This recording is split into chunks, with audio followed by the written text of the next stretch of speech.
Monaco is the Grand Prix of all Grand Prix. When you talk about Formula One, the first Grand Prix that comes to mind is Monaco. Monaco is probably one of the 3 most legendary races in world motor racing. There's an absolutely incredible atmosphere with the port and the boats. I don't just love the Monaco Grand Prix, I'm crazy about it. It's a totally unique circuit. It's a circuit we dream of driving. It's a race we dream of racing, and it's a prize we dream of winning. You're driving through the heart of the city. It's an amazing experience for the driver. C'est la course à remporter. Monaco qui se part de tous ses plus beaux atours, des centaines de kilomètres de rails, un circuit dessiné au cœur de la ville, le plus risqué peut-être de toutes les épreuves. Monaco is hosting its 78th Formula One Grand Prix. The Principality will become the center of the sporting world for a weekend. It's a busy time as Monaco prepares for the Grand Prix, with the grandstands that go up very quickly from one week to the next. This phase of the Grand Prix is always very impressive. I've lived in Monaco since I was a child, and I know Monaco the city. But there's also all this preparation for the Grand Prix when the city is transformed into a Formula One circuit. Every year, Monaco repeats this incredible feat. The city streets become a Formula One track. The most legendary, the most glamorous, the most watched in the world. Radio Monaco. Made in Monte Carlo. Le Rocher dans les starting blocks, il attend d'ici quelques jours la livraison de son circuit de Formule 1. Début pour la principauté de sa grande métamorphose.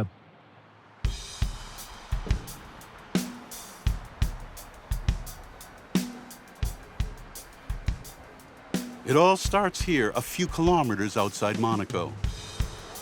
Get in! Loop it at the bottom. Tension at 5 tons, please. Okay, go ahead, take the load. Easy. Lift it onto the hook. Great, you're free to go. Ronan Le Gallou is in charge of the circuit's external structures. This is what it looks like now. Dozens of metal blocks scattered across a wasteland. This is what's behind it. These are all the pits. There are 12 Monaco Grand Prix pits, and those fins here will sit atop the terraces, like a terrace cover. That's for the teams. And behind, there are all the footbridges that are used by the public for crossing the circuit. Once assembled, they're 26 meters long and weigh almost 30 tons. It's a racetrack that can be assembled and disassembled, like a puzzle. It's like a Lego construction of the Monaco circuit. The most precious elements of this giant puzzle are these 16 structures with tinted windows. They will house a key element, race management. The problem is this glazing. I'll show you can see for yourself. The modules are assembled up against each other. And if you knock it here, it's over. If they get broken, that's a 6-week delay. And with no race management, there's no Grand Prix. Today, we dismantled this floor. This whole floor was taken down and stored on the truck so we can assemble what's underneath, here. There's still a truck to load with the 2 sections of staircases from this floor. We got everything done for today, right on time. The next step is to transfer it by convoy to Monaco. In the Principality, the Grand Prix is a state affair. In the palace's clock tower is the office of Prince Albert II. Okay, Christine. Yes, sir. Let's have a look at the schedule for the next few weeks. Quite a few new appointments have been added. There's the testing, and we'll need to add a few things. Indeed. This year, for the first time in its history, the Monaco circuit will be hosting 3 competitions. In terms of the historique and the E-formula, I think everything is pretty well set. That's right. Now for the Grand Prix. Yes. I don't know if I'll be going to the Amber Lounge. Absolutely. It's a slightly unusual event that we don't have at any other time of the year. And it's very demanding, and you have to be in shape. It's incredible how motor races, and F1 in particular, bring such a strange dynamic. And it's the buzz around the drivers and the teams that makes A lot of energy. a lot of energy and an extraordinary atmosphere.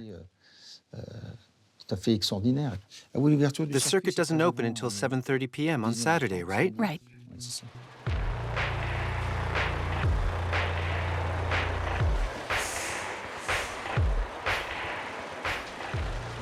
More than 100 tons of material is on its way to the port of Monaco, including the precious glass structures. Ronan for Alex. Yes, Alex.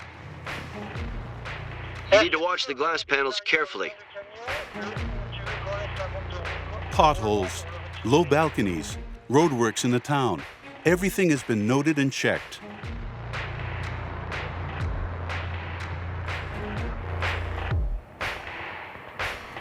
The most delicate maneuver involves passing beneath the arch of the exotic garden.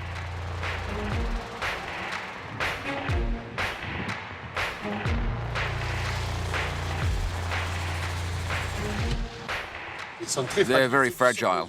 It's made to measure, so the slightest scratch would be a disaster.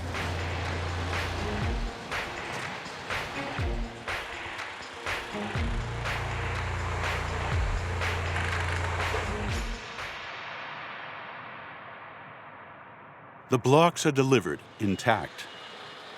The work that goes into constructing and deconstructing the circuit is absolutely incredible.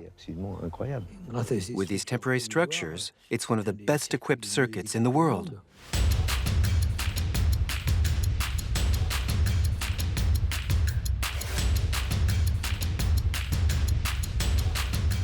When you see that big stand going up, that's the sign that the Monaco season is about to begin.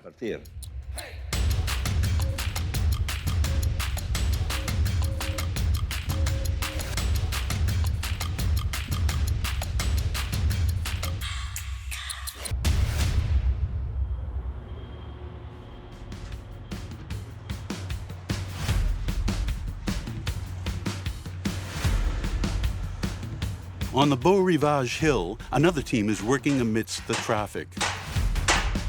This one over here. Marco Basso is the team leader. For the past 20 years, he has been in charge of laying all the safety barriers on the circuit. And for this Formula One fan, helping construct the track is a real privilege. It's the only Grand Prix in a city. We erect it and we take it down.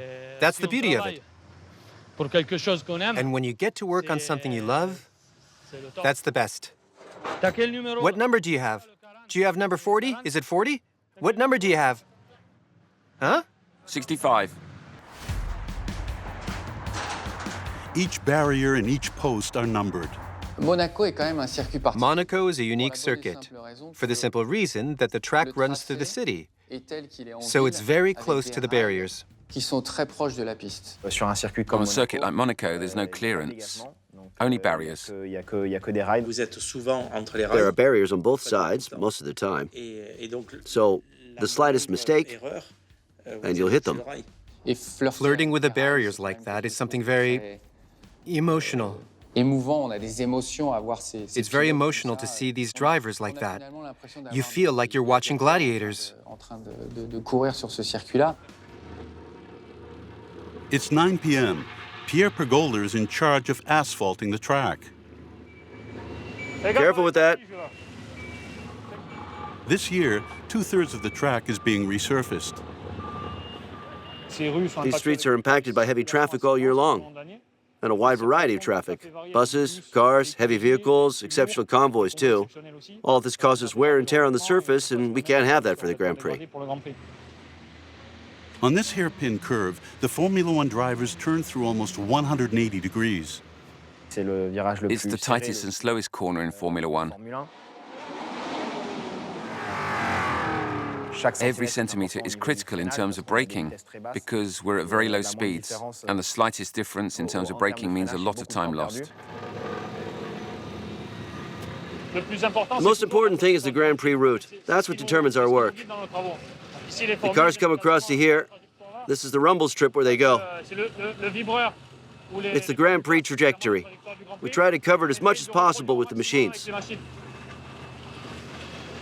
All the engineers from Ferrari come back here to collect data from the new tarmac. Then they put that in the simulator and we test them virtually before trying out the real track.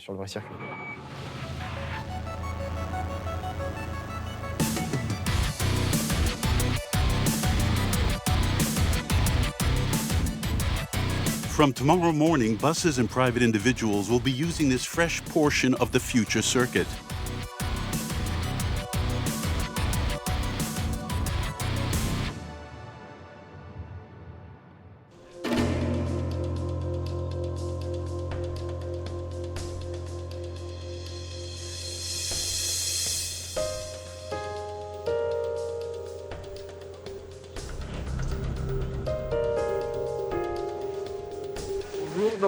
Hello, my name is Frederic.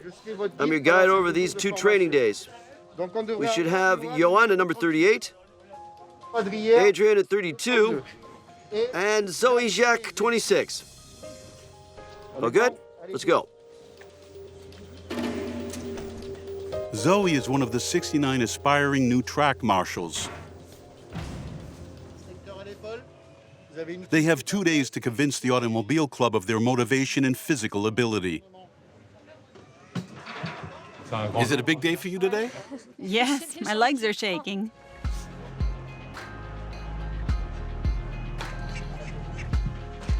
Some tests can eliminate you. This one's called the Gazelle. The Gazelle is a race combining balance, power, and speed.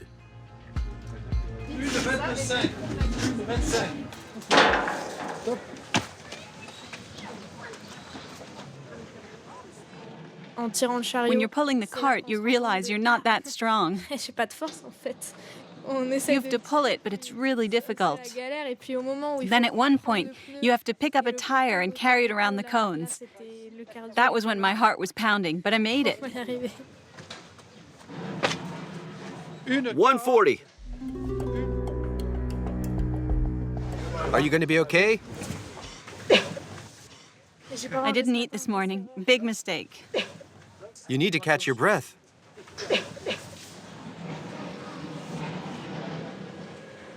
Le Rocher has been training elite marshals since 1973.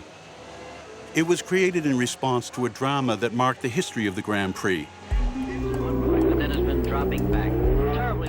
When Ferrari driver Lorenzo Bandini was killed in an accident in Monaco in 1967. Bandini's crashed. Good Lord, look at that. The car, it looks like it's upside down, Phil. I was at the chicane where it happened. There were 5 or 6 marshals along with a poor firefighter with 9-kilo extinguisher, which didn't go far. And Bandini took a long time to be extinguished. There's somebody coming out.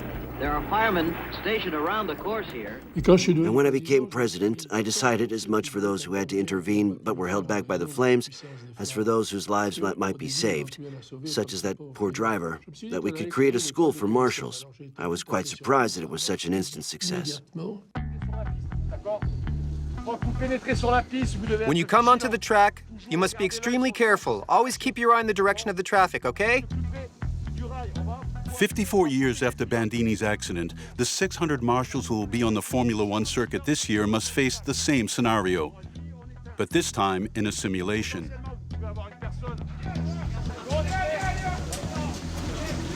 It's burning, guys!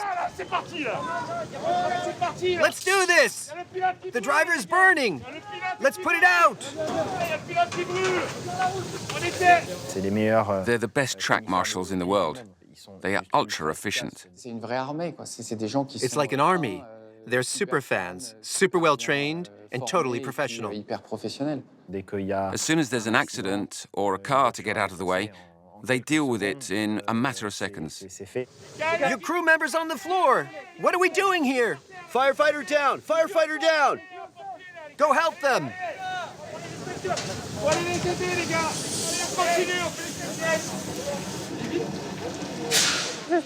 It's stressful. They're all shouting at us to pile on the pressure and create stress. But if there is a fire, the goal is to put it out and not be afraid of it.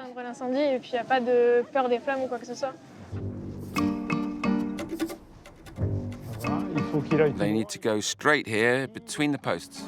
They started assembling the circuit just 2 weeks ago. It's odd, the difference in lighting. Let's stop over here. This is good. Christian Tornatore, General Commissioner of the Automobile Club, and his assistant Roman Pugliese check every step, every bolt, every surface. This is also the escape lane from turn 1. This is where we recover cars that are in trouble. There are a lot of crashes here because the cars try to overtake each other just before braking. And when they brake, they're moving at 290 kilometers per hour. This is the famous Saint-Devote curve, turn number 1. They can miss their braking point or be hit and sent off course, leaving them only one way out, which goes all the way to the bottom, where they can still turn around and head off the other way. And that's PK's car and Patrese going off. Riccardo Patrese in the Alfa Romeo. It's a braking surface. If you put your foot down and push forward, you'll see that you're stuck. It's important, and it hasn't deteriorated over the years. I think it's been 3 years now. It's poured concrete.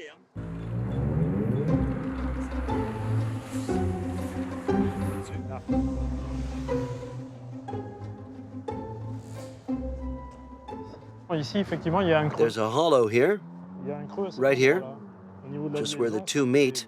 There's a little dip. This is an area where the cars are pushing forward and could be re-accelerating, so it could slow them down. We'll need to redo the joint because they'll be speeding straight up here, accelerating right to the top.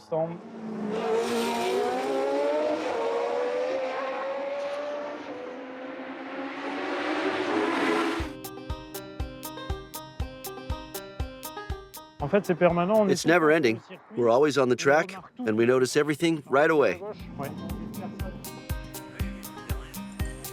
Since the 2019 Grand Prix, La Place du Casino has been given a makeover with new paving and a new traffic flow. But it's still one of the most glamorous stretches, and the spectators love it. They're moving at 280 kilometers an hour at the top of the hill, so they must be about 240 kilometers per hour there. Then they slow down before attacking this bend, which banks slightly. You can see the slope. It's an adverse camber right before the Spelug descent. For the drivers, the square's new layout doesn't change much. On the other hand, Christian and Romain have to make sure that the view from the grandstand is appropriately impressive. These magnificent palm trees, which are almost 10 meters high, are right in the line of vision for spectators in the stand. We'll have to remove them.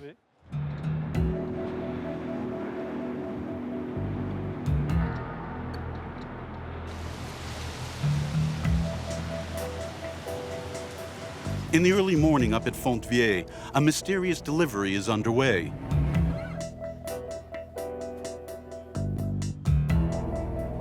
It's a gift for Prince Albert II. A priceless Ferrari is about to join the prince's private car collection.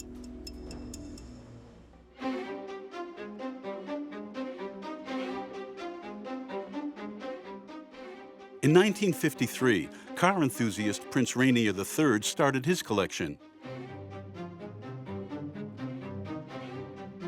100 cars of all ages that he had restored.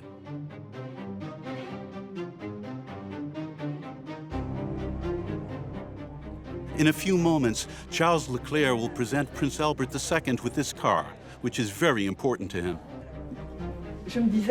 I was thinking that afterwards, what we could do, there might even be an older one. Okay. We could put the three side by side to show how it has evolved. What do you think? Oh, yeah, that would be great.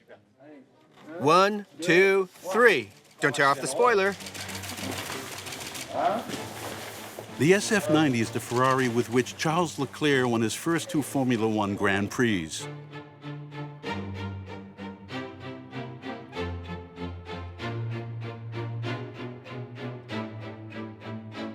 I've given you the suit and the helmet, now you just need the shoes and gloves. It's amazing. And it's exactly the same chassis with which I won Monza and Spa. The halo is super important. It saved Romain's life, I think. In Bahrain, it was a huge collision.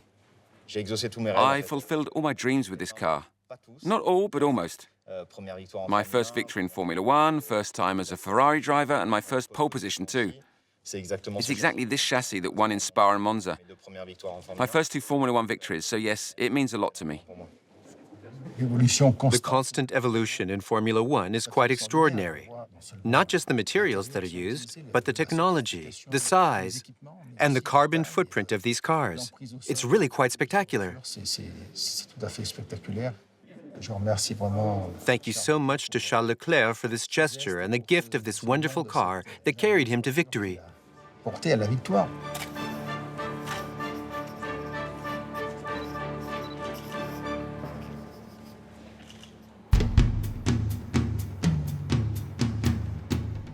With 2 days to go before the first race of the season, one section of the circuit is about to emerge from the shadows, the tunnel. It's the fastest stretch of the track. It's also the only covered portion of the entire World Championship, so it needs to be lit. The tunnel is always intimidating because you go from daylight into the tunnel where it's very dark.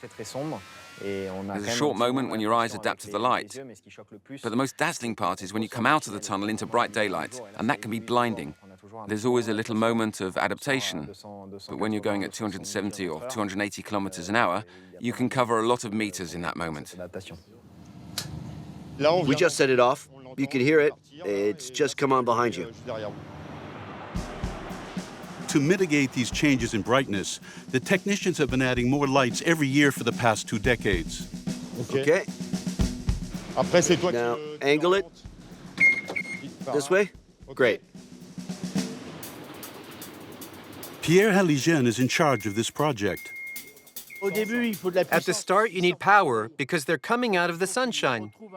So they need power there. And at the end, before they go back into the sunlight, we gradually bring the power back up. We're definitely not trying to light up the drivers. We're trying to give a level of light in front of them. The idea for this extra light came from a driver, Alain Prost. When you entered the tunnel, it was like a black hole, a really black hole. And once or twice a car went into a spin. Even if you trust the marshals, you still might not see it. So we asked for lights at the entrance as a minimum, because once you're in, it's different.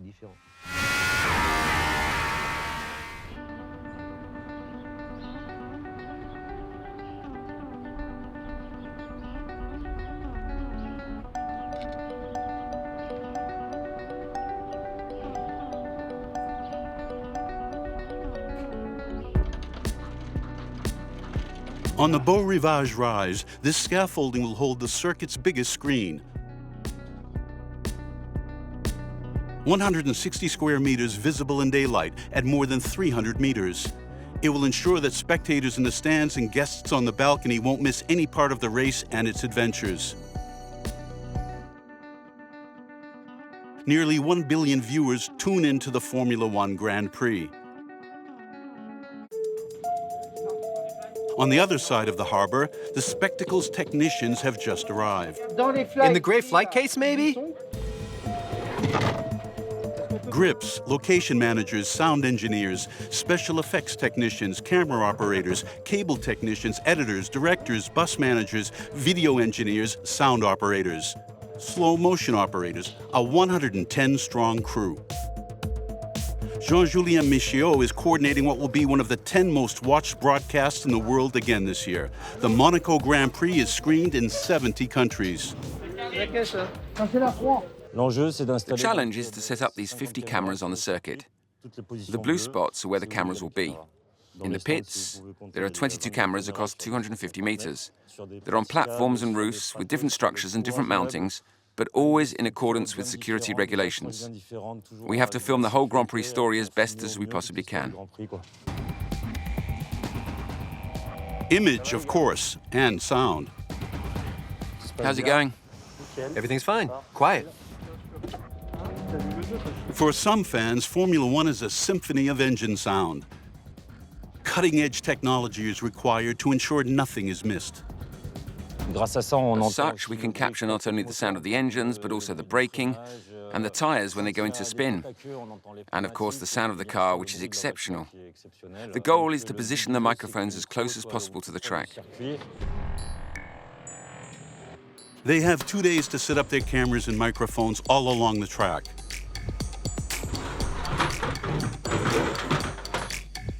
One of key grip Philippe Julien's favorite views is from the roof of the Fairmont Hotel.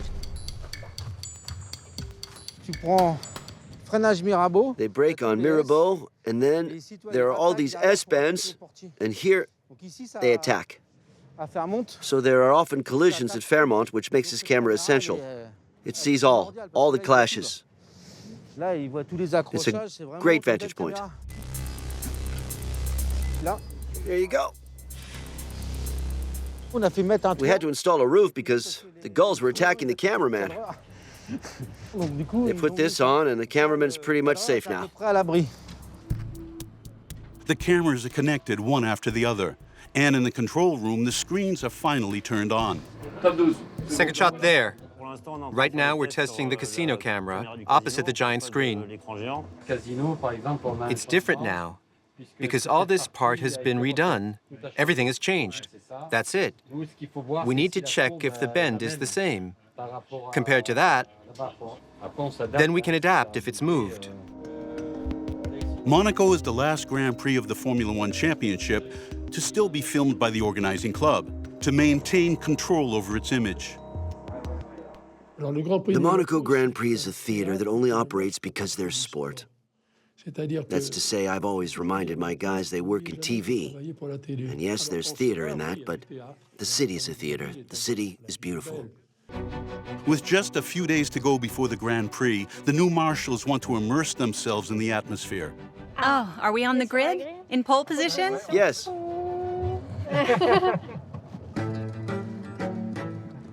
They are discovering the starting grid, the track, and the stands for the first time.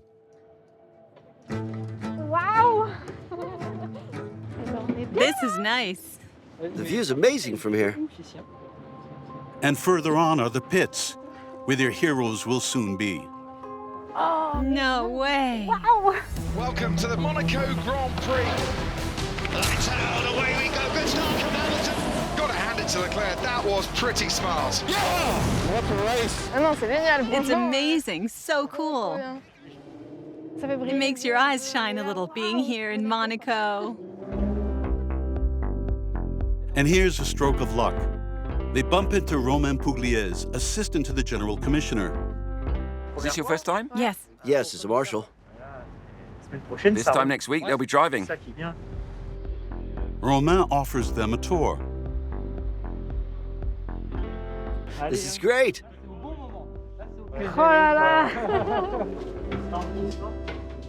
Each team sets up the way they want.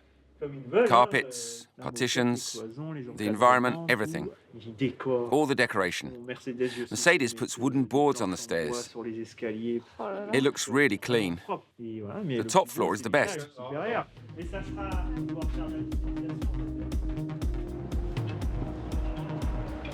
Feels like we're in a different world. Totally. It's like being backstage of backstage. Doesn't get better than this. That's where Verstappen crashed. Hit the wall there. Yes, I think so. Oh, il a tapé Verstappen. C'est le pire moment parce qu'il reste moins de 10 minutes dans cette séance et sa voiture, eh bien, il vient de la foudroyer. Premier accident majeur ce week-end à Monaco et c'est Max Verstappen. Il a tapé. He hit over there, that's it. Et après, il a... And then he crashed there. Totally nuts.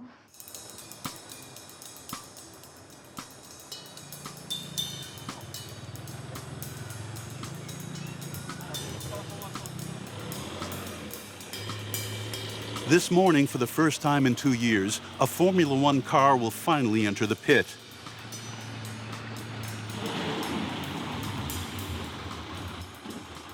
At 59 years old, Frédéric Lajoux is a very lucky amateur driver. Hello, team. 1 month before the Grand Prix, he has bought himself the luxury of driving this legendary circuit. These Italian mechanics Easy, she's sleeping. Don't wake her up, be careful. Deliver this new toy, a 1978 Arrows.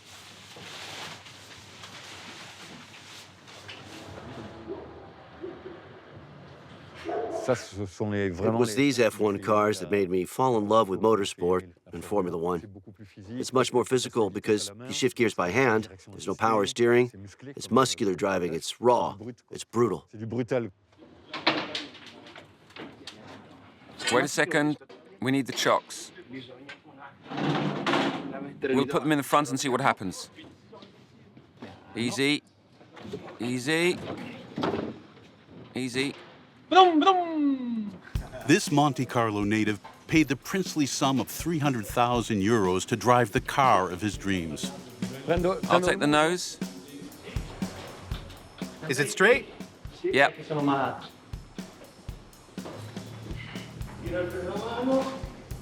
That signature there is Riccardo Patrese's, who drove this car back in the day.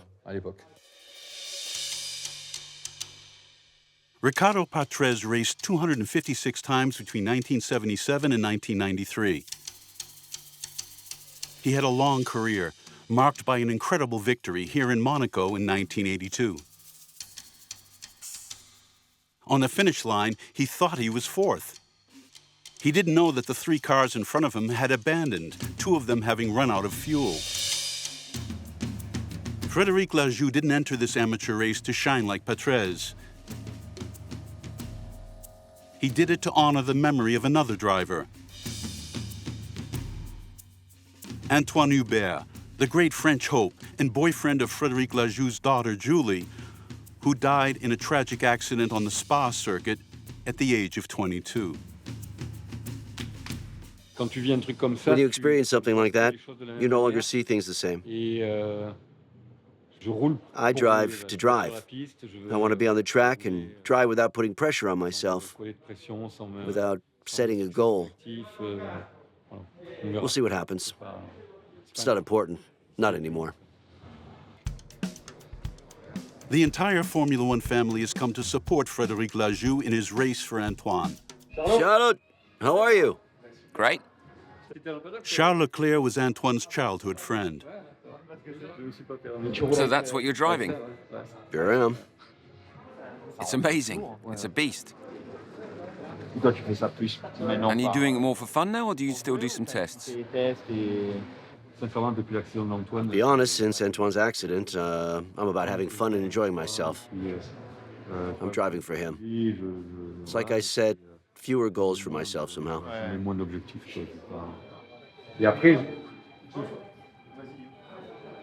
You want to sit down? No, I'm cool. With a car like that, I've got no advice to give. Just be careful, because I imagine it'll be quite exciting to drive. And enjoy it. That's the most important thing. Ciao, have a good weekend. Bye, Charlotte.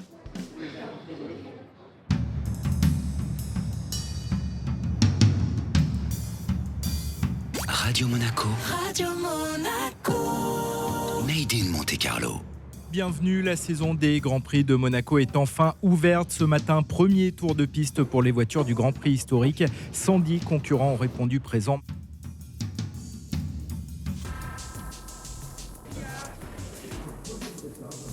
One month before the Monaco Grand Prix, the Principality hosts amateur races in vintage cars. From the 1950s to the Formula Ones of the 80s, all driven by what are called gentleman drivers.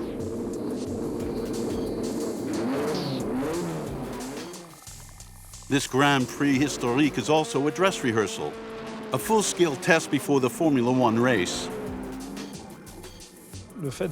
Having a race before the Formula One Grand Prix allows us to get back into practice, because we host only these races, so we're not specialists. If we have some races beforehand, it makes life easier. The 12th edition of the Grand Prix Historique starts in 2 hours. Attention, le circuit sera fermé à la circulation à 9h30 ce matin. Réouverture prévue à 19h30.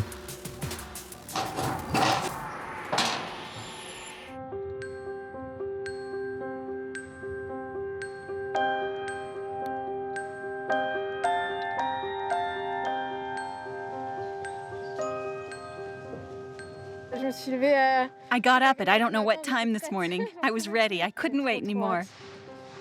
Zoe is the only woman on her team. Hi. Hi. How are you? Ladies and gentlemen, and we're lucky enough to have a lady with us this year. Should we get set up?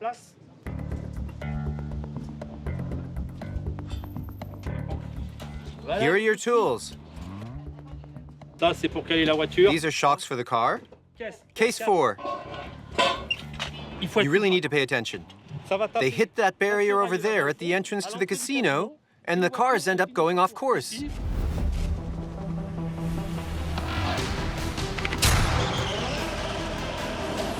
You come hurtling along to the Saint Devote Rise.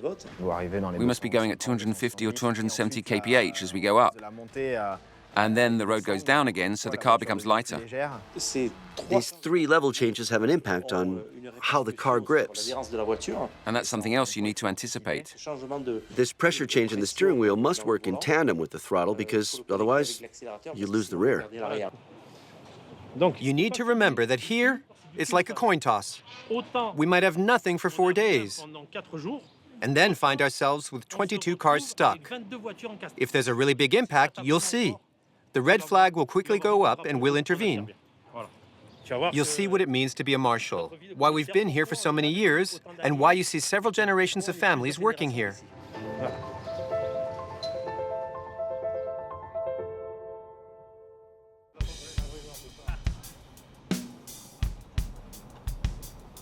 It is 9:30 a.m. and the circuit is officially closed. The last workers are still out on the track.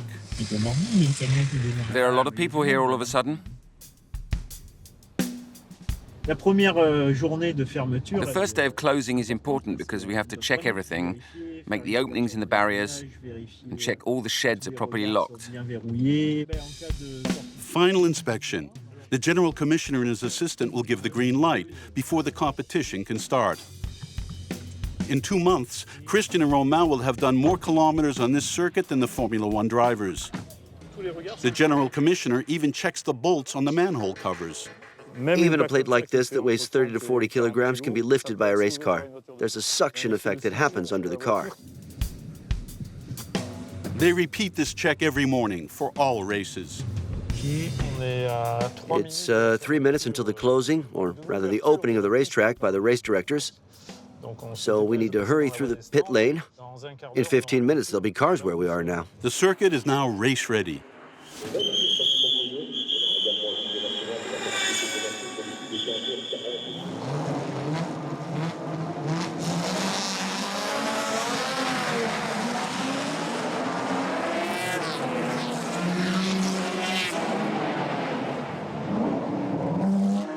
It's such a thrill to see cars passing by so close at speeds like that.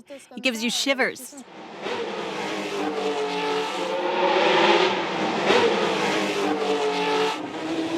During one of the practice runs, one of the cars spins. It skidded on a patch of oil. Give them the red and yellow, and when the cars arrive, wave them to go past on the outside. Come on, guys. Over here.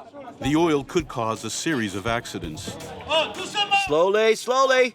You have to push it over where you trampled it down. Without all these volunteers, there would be no car racing. These men and women might be behind the scenes, but they're absolutely essential for the smooth running of the race. The competition can resume.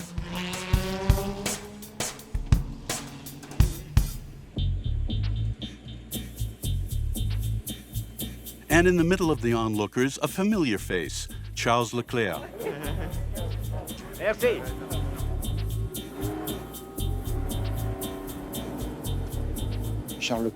I've been following Charles Leclerc since he was 14 years old, when he was showing great talent in karting and the different formulas that brought him to F1. His career began in an extraordinary manner with 2 Grand Prix wins in 2019. He's a very good ambassador for the Principality and for motorsport in general. Carlos! How are you? A visit to the Ferrari team to say hi to René Arnoux and John Alesi. It must be really powerful. The power-to-weight ratio is very light. These cars weigh 480 kilograms. How many HP? That's 500 horsepower. There are 3 pedals. Clutch is super smooth. The steering wheel is really nice. And the Ferrari gearbox, very easy. The young driver admires these old F1 gems that were cutting edge 47 years ago. Oh, it's beautiful. It was totally different back then, but it's just as beautiful. These cars are not as safe as they are now, and you can tell. There are some big crashes now, and drivers just walk away unscathed. I'm impressed by the crashes that happen, and then the guy climbs out of the car.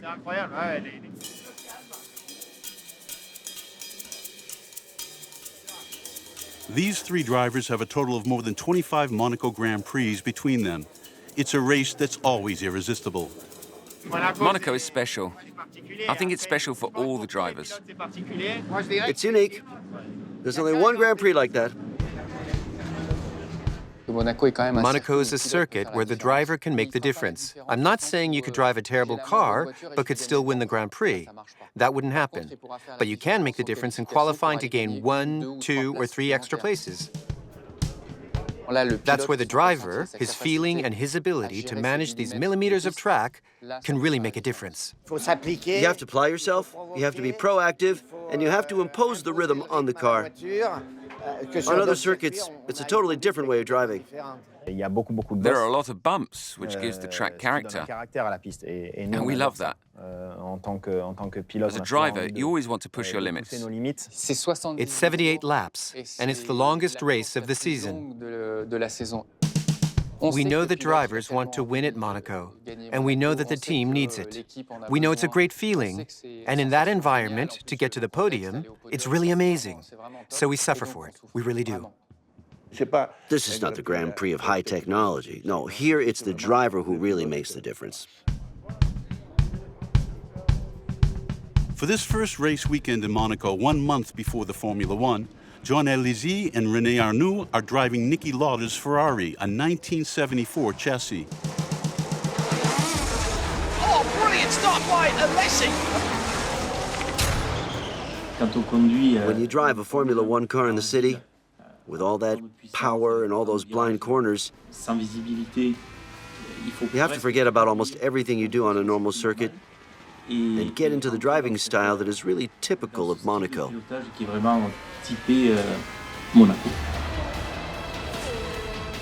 You're always on the alert. I still have lumps and bumps on my back and in my elbows because of the gear changes. You do 2,000 or 3,000 gear changes per race. And then there's the clutch. It's extremely complicated. It's a totally different Grand Prix experience.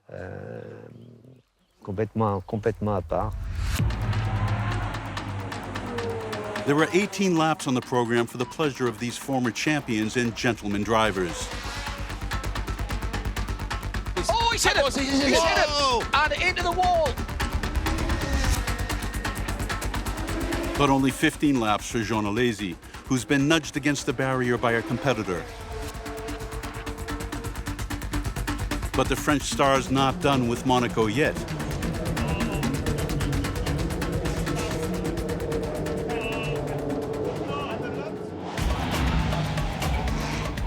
And neither is Zoe. Should I go around? It's my turn? During her training, she won the chance to do a lap in the safety car. The safety car intervenes to slow down a race in case of accident, debris, or bad weather. The safety car is always driven by an excellent driver. And in Monaco, anything can happen.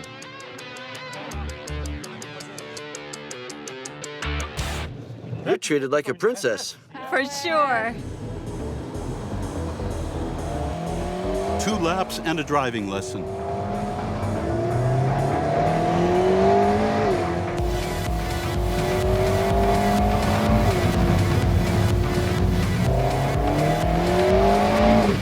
You have to try not to get too carried away. Right. Because you won't be able to take the S-bend here, where you are, incidentally.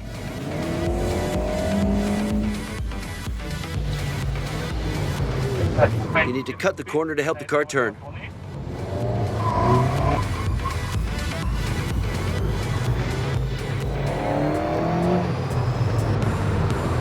After that, the more fluid you are here, the better. Because as soon as you start turning the wheel or hitting the gas, you won't go very far. Accelerating while you're turning is never a good idea.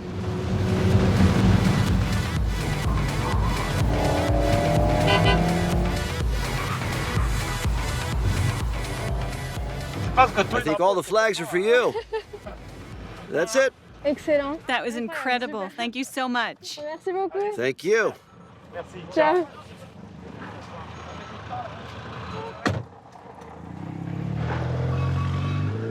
That was really great. Jean Lézy is amazing. No kidding. At the exit of the tunnel, he went right over the rumble strips, right against the barriers.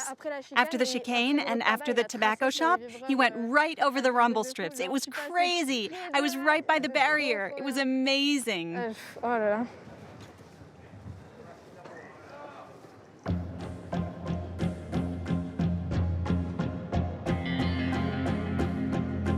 The Monaco Grand Prix would not be the same without the royal family. Following on from Prince Rainier III and Princess Grace, Prince Albert II visits the circuit and talks with the drivers whenever he can. René, a young driver. He looks good for a young'un. I didn't remember that the tunnel was also closed at the exit, Indeed. and that we went so fast in it. Sorry to say it, but he was all over you. It's been 31 years since he drove on the circuit. Yeah, in '89. You weren't born then, sir. You wouldn't remember. It was before your time.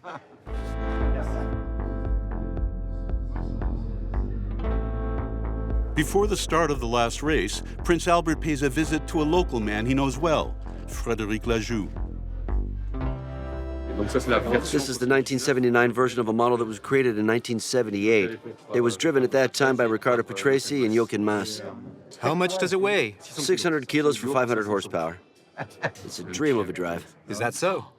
It's amazing. And through the streets here, it's a childhood dream. Have fun.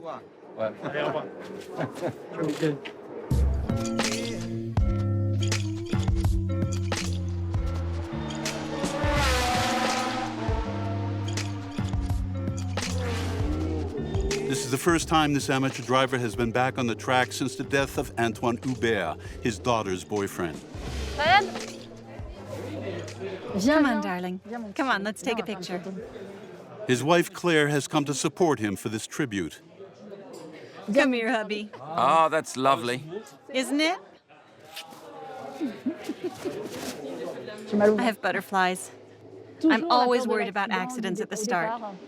It's inevitable. And now the pressure is on.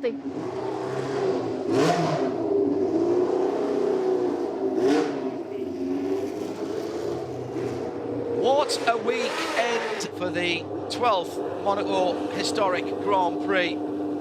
The cars from 1977 to 1980, and hopefully lots of entertainment for us in the next 18 laps. Lajoux is starting in 12th place.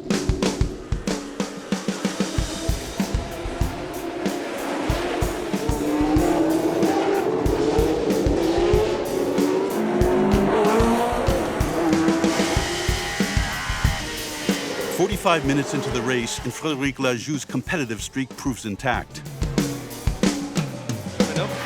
But he has just driven impeccably. He's been really, really focused. He's been clean in back, and he's been quick throughout.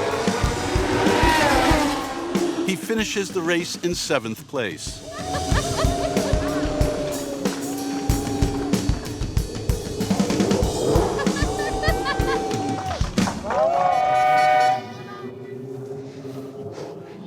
I felt great in the car. It was really good. But I think someone up there was helping me.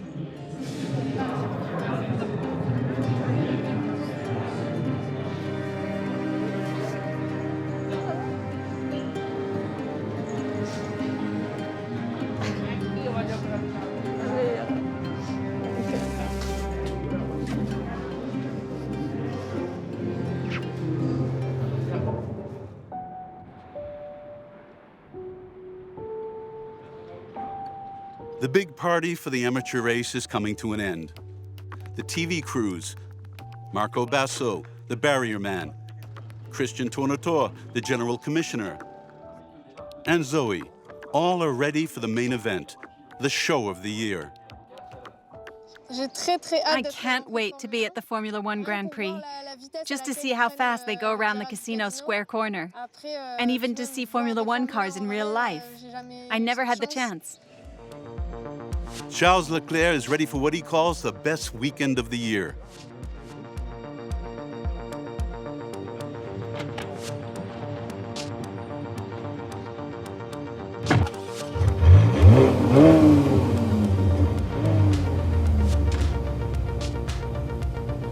Between two Grand Prix, the Ferrari driver leaves his Formula One car behind, but never the Scuderia. He spends a few days in his city to rest and recuperate. I'm at home here. These aren't exactly the same streets I drive in Formula One, but they're not much different. To win here one day would be a childhood dream come true. My earliest memory is being on the terrace of my best friend's apartment, which was at the exit of Saint-Devote. And we were watching real Formula One cars drive past while playing together on the terrace with toy ones. I remember dreaming of driving a real car one day, and now that time has come.